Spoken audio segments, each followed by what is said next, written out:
नमस्कार दोस्तों, YouTube channel में आप सभी का स्वागत है। आज हम आपको इस वीडियो के माध्यम से आपके साथ यह जानकारी शेयर करने वाले हैं कि आप 0 रुपये इन्वेस्टमेंट करके ऑटो किस प्रकार ले सकते हैं और उस ऑटो के द्वारा आप प्रति महीने 30,000 रुपये की इनकम कैसे कर सकते हैं। हाँ जी साथियों, हम आपको इस वीडियो के माध्यम से बताएंगे कि आप यहाँ पर बिना पैसे इन्वेस्टमेंट किए, आपको यहाँ पर एक भी पैसा इन्वेस्टमेंट नहीं करना है और बिना इन्वेस्टमेंट किए हुए भी आप ऑटो लोन के ऊपर ले सकते हैं और आप उस ऑटो के द्वारा अपने शहर में बिजनेस भी कर सकते हैं और यहाँ से आपको 30,000 रुपये प्रति महीने की जो इनकम है वो बड़ी आसानी से होने वाली है। ज़्यादा जानकारी के लिए आप वीडियो के लास्ट तक बने रहें और यदि आप चैनल पर पहली बार विजिट कर रहे हैं तो प्लीज़ आप हमारे इस चैनल को सब्सक्राइब कर लें और बेल आइकन को ज़रूर प्रेस करें ताकि नेक्स्ट आने वाली वीडियो आपको नोटिफिकेशन के द्वारा बड़ी आसानी से मिल सके। इससे पहले हम आपको एक ज़रूरी सूचना दे देना चाहते हैं। हमने यहाँ पर इस चैनल के ऊपर ऑलरेडी एक वीडियो बनाकर अपलोड कर रखी है। यदि आप दिल्ली के अंदर इलेक्ट्रिक ऑटो खरीदते हैं तो आपको इलेक्ट्रिक ऑटो खरीदते वक्त आपको यहाँ पर 78,000 रुपये की सब्सिडी दिल्ली सरकार के द्वारा दी जा रही है। ज़्यादा जानकारी के लिए आप वीडियो के डिस्क्रिप्शन में जाएं और आप उस वीडियो को वॉच कर सकते हैं। हाँ जी साथियों, हम बात कर रहे थे कि आप किस प्रकार बिना पैसे इन्वेस्टमेंट किए सेकंड हैंड ऑटो किस प्रकार ले सकते हैं। हाँ जी साथियों, सबसे पहले आपने अपनी ज़रूरत के अनुसार जो भी आपको ऑटो अच्छा लगे, आप किसी भी कंपनी का ऑटो यहाँ पर सेकंड हैंड ऑटो खरीद सकते हैं। सेकंड हैंड ऑटो आप यहाँ पर 1.5 लाख रुपए का या फिर 2 लाख रुपए का, आप अपनी ज़रूरत के अनुसार, आप अपनी रेंज के अनुसार जो भी ऑटो आपका अच्छा लगता है, आप उस कंपनी के ऑटो को मार्केट में कहीं से भी किसी भी साथी से खरीद सकते हैं। अब हम मान के चलते हैं कि आपने ये जो ऑटो खरीदा है इसका जो खर्च है वो 2 लाख रुपए आ गया है। अब आपको ये 2 लाख रुपए वापस कैसे मिलेंगे। हाँ जी साथियों, अब आपने इस सेकंड हैंड ऑटो के ऊपर लोन लेना है, यानी कि अब आपको यहाँ पर 2 लाख रुपए लोन के रूप में मिलने वाले हैं। हाँ जी साथियों, हम आपको कंप्लीट जानकारी देंगे कि आप किस प्रकार सेकंड हैंड ऑटो के ऊपर 2 लाख रुपए किस प्रकार लोन ले सकते हैं और आपको यह लोन मात्र 3 से 4 दिन के अंदर मिलने वाला है। तो आप वीडियो के लास्ट तक बने रहे, आप वीडियो को स्किप कर मत भागे, क्योंकि आपको कंप्लीट जानकारी तभी समझ में आएगी जब आप वीडियो के लास्ट तक बने रहेंगे। हाँ जी साथियों, सेकंड हैंड ऑटो आपने लेने के बाद आपने उस ऑटो के जो डॉक्यूमेंट है वो अपने नाम पर ट्रांसफर करवा लेने हैं। यदि उसके डॉक्यूमेंट ट्रांसफर करवाने की बात करें तो ऑटो की आरसी और ऑटो का जो इंश्योरेंस है वो आपने अपने नाम पर ट्रांसफर करवा लेना है। ऑटो को अपने नाम ट्रांसफर करवाने के लिए जिस भी इंसान से आपने ऑटो खरीदा है वहां से आपको एनओसी लेके और उसका सेल लेटर लेके आपको अपने आरटीओ ऑफिस में, आपको अपने कोर्ट में उस ऑटो के डॉक्यूमेंट को कंप्लीट करा देना है। इस प्रकार आपका वह ऑटो आपके नाम पर उसकी आरसी ट्रांसफर हो जाती है। साथियों, आप यहाँ पर इस बात का भी ध्यान रखें, जब भी आप ऑटो को अपने नाम पर ट्रांसफर करवा रहे हैं तो आपको यहाँ पर उस ऑटो का इंश्योरेंस भी आपके अपने नाम पर ट्रांसफर करवा लेना है, ताकि कल को यदि आपके साथ कोई घटना या दुर्घटना हो जाए तो आपको उस ऑटो का जो क्लेम है वो आपके नाम पर बड़ी आसानी से पास हो जाए। इसीलिए जब भी आप ऑटो अपने नाम पर ट्रांसफर करवाते हैं तो उस ऑटो का जो इंश्योरेंस है वो पहले वाली पार्टी के नाम पर मत रखे, उस इंश्योरेंस को भी अपने नाम पर जरूर ट्रांसफर करवा ले। इसके लिए आपको यहाँ पर लगभग 75 रुपये फीस देनी पड़ती है। इससे पहले हम आपको एक और ज़रूरी सूचना दे देना चाहते हैं। यदि आप दिल्ली के निवासी हैं तो आपको दिल्ली के अंदर इलेक्ट्रिक साइकिल खरीदने पर आपको यहाँ पर दिल्ली सरकार के द्वारा इस योजना के तहत आपको लगभग 15,000 रुपये की सब्सिडी के रूप में छूट दी जा रही है। तो इसके लिए आपको किस प्रकार और कैसे आवेदन करना है, अधिक जानकारी के लिए आप वीडियो के डिस्क्रिप्शन में जाएं और आप यहाँ पर हमारी उस वीडियो को देख सकते हैं। अब हम बात करते हैं कि आप यहाँ पर ऑटो लोन किस प्रकार लेंगे। सबसे पहले आपको यहाँ पर कुछ जरूरी डॉक्यूमेंट की जरूरत पड़ने वाली है। तो सबसे पहले आप यहाँ पर जो आपको जरूरी डॉक्यूमेंट की जरूरत पड़ने वाली है आप उन डॉक्यूमेंट को नोट कर ले। हाँ जी साथियों, आपको अपना आधार कार्ड और पैन कार्ड की यहाँ पर जरूरत पड़ती है। इसके साथ आपको एक मोबाइल नंबर की भी जरूरत पड़ती है, जो मोबाइल नंबर आपके आधार कार्ड और पैन कार्ड से लिंक हुआ होता है। यहाँ पर आपको अपने बैंक के 5 से 7 नॉर्मल चेक भी देने पड़ते हैं। जिस भी बैंक में आपका खाता है उस बैंक की लास्ट 6 महीने की ट्रांजैक्शन आपको कंप्लीट करवा के यहाँ पर देनी होती है। और आपका जो बिजली का बिल है उसकी भी यहाँ पे आपको जरूरत पड़ने वाली है।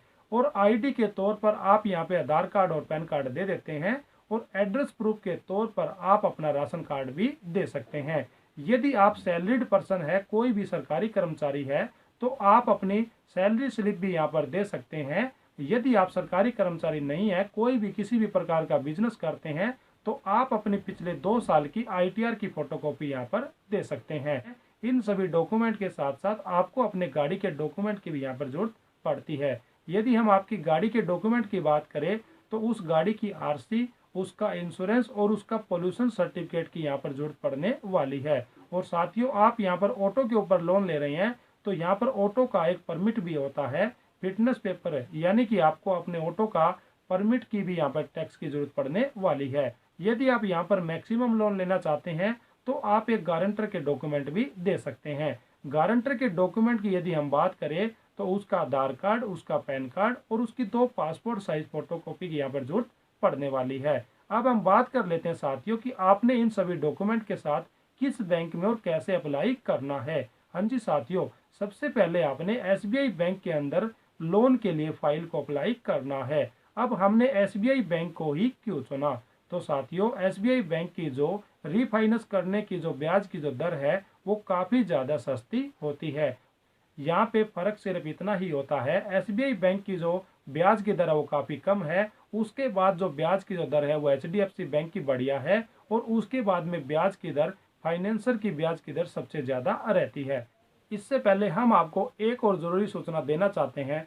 यदि आप दिल्ली के निवासी हैं तो दिल्ली की अरविंद केजरीवाल सरकार के द्वारा आपको यहाँ पर इस स्कीम के तहत यदि आप इलेक्ट्रिक ऑटो नया खरीदते हैं तो आपको यहाँ पर 78,000 रुपये की सब्सिडी के साथ साथ यदि आप उस ऑटो को लोन के ऊपर लेना चाहते हैं तो आपको दिल्ली सरकार के द्वारा आपकी ब्याज की दर में 5% की सब्सिडी भी दी जाती है।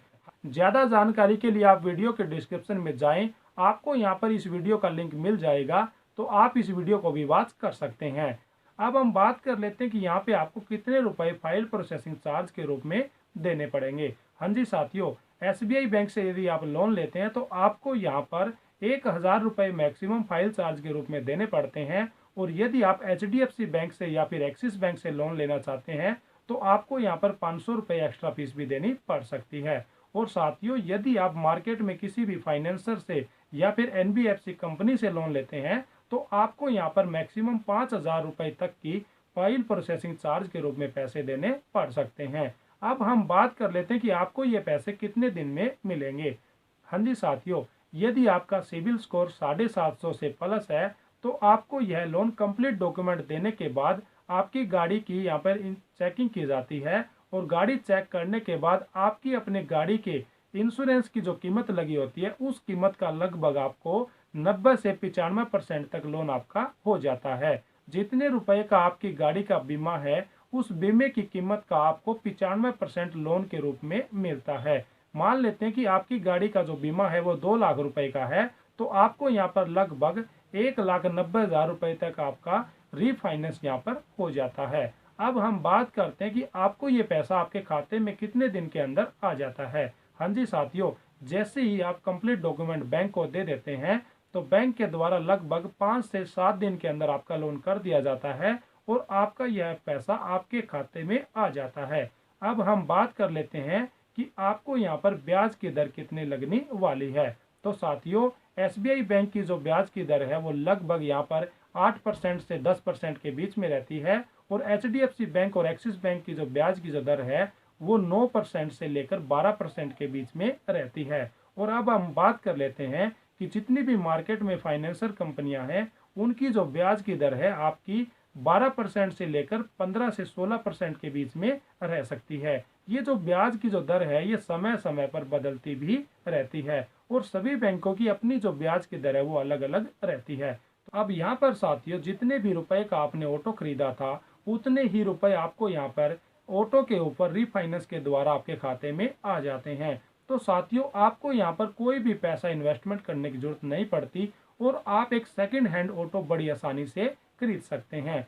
और हम बात कर लेते हैं साथियों, काफ़ी बार आपका ये जो लोन है आपके सिविल स्कोर के कम होने के कारण आपको यहाँ पर 90% लोन नहीं मिलता, हो सकता है कि आपको यहाँ पर 80% भी लोन आपका पास हो जाए। तो 80% यदि आपका लोन पास होता है तो आपकी ऑटो की कीमत जो होती है, उसकी जो इंश्योरेंस की जो कीमत है उसका 80% आपको लोन मिलता है और 20% पेमेंट आपको अपने घर से भी इन्वेस्टमेंट करनी पड़ सकती है। तो साथियों, यदि आपको यहाँ पर कुछ पैसे इन्वेस्टमेंट करने भी पड़ जाते हैं तो आपको लगभग 15 से 20 हज़ार रुपये की ही जरूरत पड़ती है और आप यहाँ पर 20 हज़ार रुपये इन्वेस्टमेंट करके बड़ी आसानी से एक पुराना ऑटो खरीद सकते हैं और आप उसके द्वारा एक अच्छा बिजनेस कर सकते हैं। साथियों, यदि आपको यहाँ पर ऑटो के ऊपर लोन लेने में किसी भी प्रकार की यदि कोई भी समस्या आ रही है तो आप हमें इस वीडियो के माध्यम से कमेंट कर सकते हैं। हम आपको सस्ता लोन दिलाने में आपकी भरपूर हेल्प करेंगे और आप हम पर विश्वास कर सकते हैं, हम आपको यहाँ पर सस्ता लोन दिलाने में